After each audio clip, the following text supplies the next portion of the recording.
রূপা দীপাকে বলে আমরা কাকিয়ার জন্য কিছু করতে পারি না।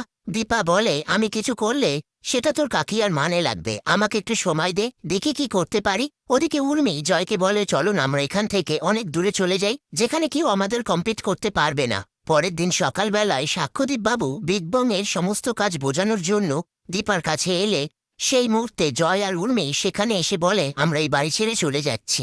দীপা বলে কোথাও যাবি না, আমি এই সংসার ভাঙতে দেব না। আর সাক্ষ্যদীপ বাবুকে বলে আমি আপনার কাজ সামলাতে পারবো না, আমি রেজিগনেশন দিচ্ছি। উর্মি যা চাই সেটাই হবে।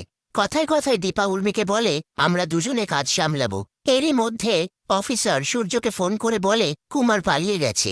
এ কথা শুনে সূর্য বলে ওকে যে করেই হোক আপনি ধরুন, আর হসপিটাল স্কুল যত তাড়াতাড়ি সম্ভব আমাদের সিকিউরিটির ব্যবস্থা করুন।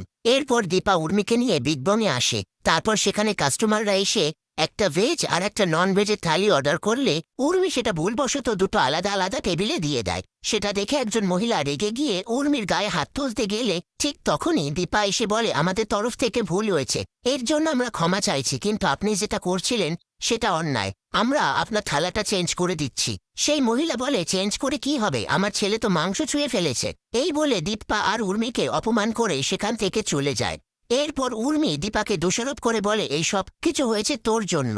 দীপা বলে প্রথম প্রথম কাজ শিখতে গেলে একটু ভুল হয়, তুই সময় নে। উর্মি বলে সময় নেয়া মানে আমার কাছে অপমান। এই বলে বিগ বং থেকে গাড়িতে উঠে পড়ে আর দীপা উর্মির পিছু পিছু এসে বলে উর্মি যাস না, কিন্তু উর্মি কোনো কথা না শুনে সেখান থেকে চলে যায়।